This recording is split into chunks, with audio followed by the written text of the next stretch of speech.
Bismillahirrahmanirrahim. Assalamualaikum warahmatullahi wabarakatuh. Selamat. Terima kasih. Ada seorang sahabat, dia mengeluh, dia bekerja di sebuah bank konvensional. Dalam perjalanannya dia meyakini bahwa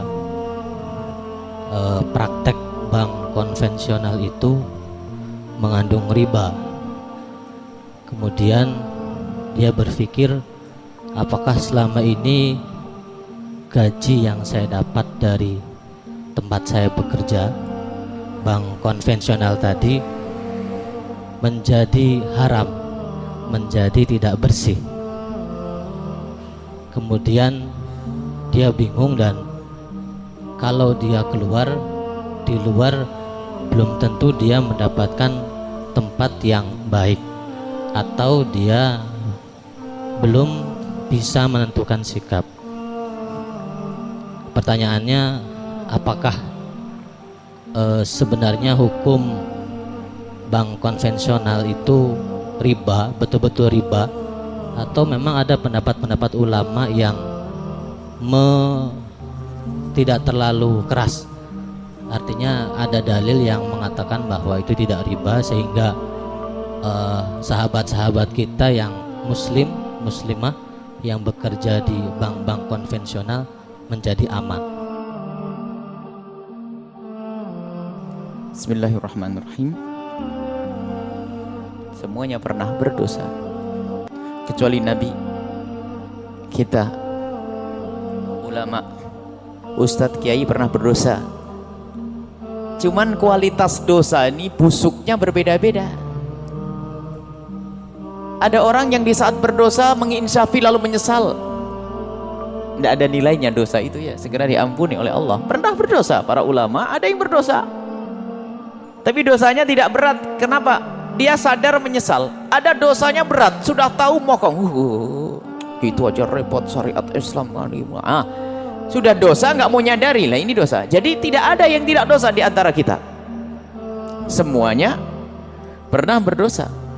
Dan ada dosa yang lebih berat lagi, adalah dosa hati, penyakit hati.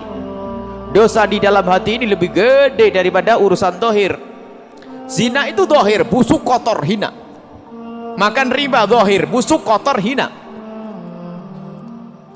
Jadi kalau ada orang yang makan riba, itu memang busuk, kotor, tapi jangan sampai kita merasa bersih juga. Jangan-jangan hati kita kotor, pendengki, pendendam, segala macam, ya suka gunjing orang. Lah, gunjing orang lebih gede daripada riba, ya.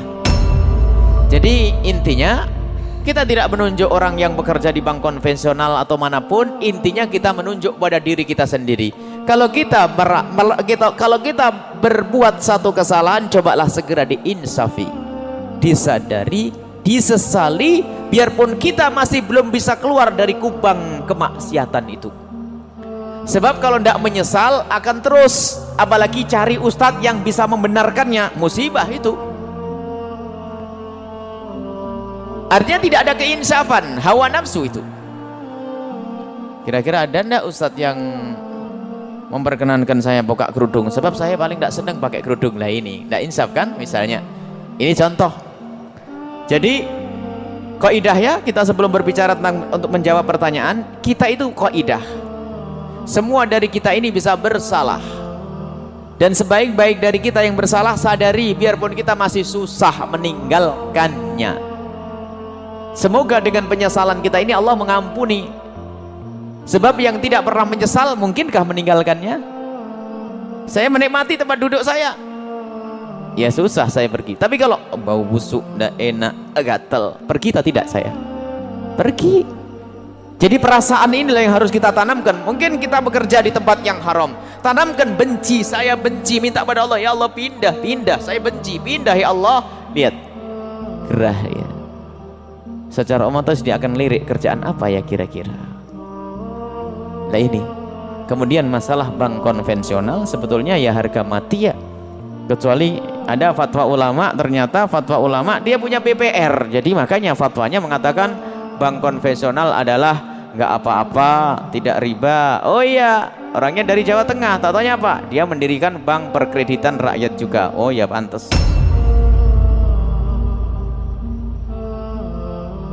Dan dia mengkritik ulama yang mengharamkan, katanya apa?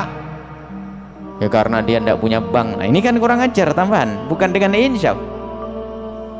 Kita tidak perlu dengan perilaku manusia. Perilaku manusia bukan dalil. Kembali kepada dalil syar'i itu. Semua peminjaman yang ada kembalinya manfaat, kullu qardin jarra naf'an. Ini hadis Nabi. Semua peminjaman yang kembali dengan manfaat kepada, semua peminjaman yang ada kelebihan manfaat bagi yang meminjamkan, fahuwa riba, itu adalah riba.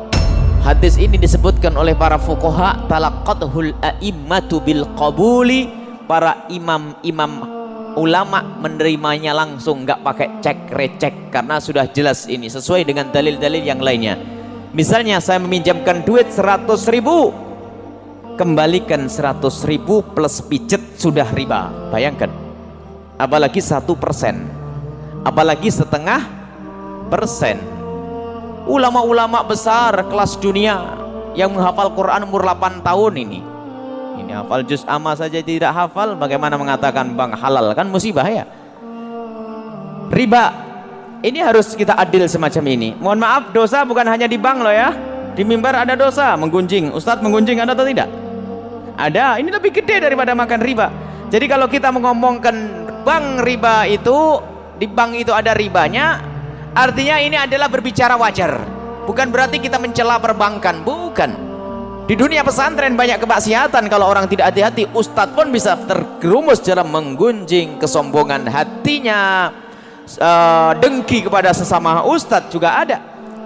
Hanya karena yang ditanyakan masalah bank, kita harus berbicara tentang bank yang sesungguhnya. Jadi masalah bunga itu adalah tidak diperkenankan dan hukumnya haram. Kalaupun ada sebuah buku gede, katanya solusi umat Islam, tebel, itu ditulis oleh ulama-ulama, katanya itu hasil daripada debat bahsul masail yang ribut, ketebak-ketebuk begitu nanti, sehingga ada 3 hukum: 1 haram, 1 makruh, 1 mubah. Ini kok ada hukum begitu ya, padahal ulama-ulama kelas berat dunia itu sudah. Dr. Wahbah Zuhaili menghafal Al-Quran mulai kecil. Dr. Muhammad Said Ramadan Al-Buti nggak apa yang nggak hafal, sudah menghafal ribuan hadis, ternyata dengan kukuh dan tegas bahwa bunga bank itu adalah hukumnya haram. Sebetulnya yang mengiklankan, menginfokan, mengumandangkan keharamannya itu bukan kita para ulama, sebetulnya sudah jelas. Kenapa muncul bank syariah? Coba tanyakan. Bank Islam, karena ada bank kafir, kan begitu sebetulnya mafhumnya. Hanya kita itu karena kurang cermat kadang-kadang. Kenapa? Kalau memang kenapa harus pakai bank Islam, kan begitu? Karena sadar dari perbankan sendiri banyak orang-orang insaf. Kita ketemu dari bank-bank konvensional orang insaf, dia berada di situ untuk merubah, untuk memperjuangkan, ada. Jadi mohon maaf dari saudara-saudara yang di perbankan, pertama yang harus Anda lakukan adalah tanamkan keyakinan bahwasanya bunga itu adalah haram. Tidak perlu kita mencari adakah ulama. Ada di Yaman, ada ulama labelnya gede, yang gedekan pemerintah, namanya siapa? Yahya Ad-Dar. Dia punya fatwa besar bahwasanya bunga bank terang-terangan adalah tidak haram. Ya ketawa ulama, ente sendiri.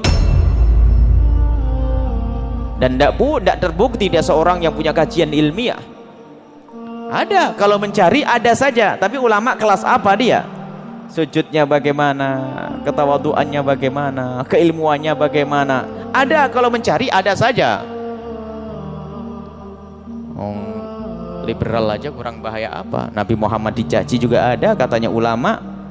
Jadi kita kembali kepada ulama yang benar-benar, yang mereka itu terbukti kewaraannya, takut kepada Allah Subhanahu wa ta'ala. Jadi kalau bank konvensional itu hukumnya adalah sudah dijelaskan oleh bank syariah. Bank syariah sendiri kan yang ngomong. Di dalam ini tidak ada riba, bunga, bukan, kan begitu sebetulnya. Makanya kita sebetulnya mendukung adanya bank syariah, biarpun masih banyak kekurangannya, Kami anggap mereka itu seperti bayi yang lahir ya. Kita lama menanti kelahiran seorang bayi, setelah lahir ternyata ada kurangnya ya, akhlaknya kurang baik ya. Jika ada yang kurang bukan harus dibunuh anak kita kan, kita didik. Jadi bank syariah itu ayo kita benahi bareng-bareng sehingga menjadi benar-benar bank yang benar-benar berkualitas. Ada kekurangannya, 1, 2 ada, wajar. Mencari yang sempurna susah, tapi minimal mereka melangkah kepada kebenaran, kebaikan, itu adalah suatu hal yang baik. Jadi bank konvensional marilah, jangan takut menjadi kekasih Allah. Bisa, biarpun masih di bank konvensional Anda akan menjadi kekasih Allah. Dengan bagaimana? Anda membenci pekerjaan A, dan jangan berkata di luar tidak ada pekerjaan, ngerendahkan Allah subhanahu wa ta'ala. Inilah kelemahan kita, itu merasa bahwasanya rezeki kita itu hanya di pabrik itu, di perusahaan itu, padahal perusahaan itu hanya wasilah saja. Allah bisa memberikan ternyata rezeki kita di luar lebih banyak. Yang kaya melalui bank tidak banyak ya, banyak pengusaha ya. Jual kerupuk ada, jual rongsok saja kaya raya, bisa tidak ada. Jual kerupuk, jual kue, orang peleret jual kue, bukan pegawai bank kan? Banyak bukan pegawai bank bisa kaya raya. Artinya jangan mengatakan rezeki hanya di pabrik itu, di perusahaan itu. Ini harus kita bangun keyakinan. Barangkali di luar pun saya belum tentu dapat pekerjaan. Nah, maka dari itu tanamkan kebencian dulu tanpa harus Anda meninggalkan tempat itu mungkin kalau Anda belum kuat. Tapi benci dulu sambil beristighfar dan beristighfar. Adapun gaji yang lalu karena waktu itu belum tahu ya, Allah memaafkan. Tapi setelah tahu ini bagaimana? Nah ini, setelah tahu, kemudian gaji di bank sendiri, masih ada transaksi yang lainnya. Barangkali kita tidak harus mengatakan semuanya transaksi yang di bank itu adalah tidak benar. Ada di bank itu yang masalah transferan dan sebagainya itu masih diperkenankan. Tapi kalau sudah urusan bunga, jangan ditawar lagi masalah ini. Patuh sajalah. Kalau kita termasuk orang yang terjerumus di dalam bunga bank, kita segera kembali kepada Allah, minta ampun kepada Allah, minta maaf kepada Allah, dan minta semoga Allah mudahkan kita untuk dapat pekerjaan yang baru, untuk mendapatkan rezeki yang baru. Jadi itu jawabannya adalah tidak bisa ditawar ya. Masalah bunga adalah hukumnya haram. Jangankan duit persenan. Sebetulnya banyak orang yang mengeluh ya, lawang di antara sahabat kita itu mau membayar. Unik kan? Kalau utang itu dibayar sebelum waktunya mestinya kan seneng ya. Mestinya kan seneng. Tapi ada salah satu sahabat kita punya hutang banyak. Karena pengen membayarnya sudah ada duit atau bagaimana, pengen bayar kontan. Mestinya 3 tahun ke depan ya sampai jumlahnya banyak. Tapi setelah pengen punya utang, pengen dibayar sekarang malah didenda katanya. Nggak tahu, wah ini kak aturan bagaimana? Maksudnya harus kena apa gitu? Jadi kalau belum waktunya malah kena tambahan. Nah ini kan unik ya. Sebab apa? Hitungannya harus untung dia itu. Sekarang banyak yang terjepit di antara teman-teman hutang bunga. Sekarang saya itu harus bayangi bunga semacam ini, sebanyak ini, masya Allah. Jadi ini adalah kejadian-kejadian yang terjadi di bank-bank seperti itu. Tapi apapun bentuknya kita doakan, sebab mereka juga kaum muslimin. Mereka kaum muslimin, saudara-saudara kita di perbankan. Bahkan kita juga ngisi di bank-bank konvensional. Kita mengisi karena menganggap bahasanya kami yakin di antara mereka ada hatinya yang bersih. Ada di antara mereka yang memang tidak tahu bekerja di situ, dan insya Allah kalau tahu akan kembali kepada Allah Subhanahu Wa Taala lebih bagus dari yang lainnya. Inilah, yakinlah seperti itu, tanpa harus kita menghinakan orang bank, kotor. Nah ini lagi bab ujub ini, merendahkan orang bank-bank. Kita doakan semoga Allah memberikan kesadaran, dibukakan pintu rezeki yang lainnya.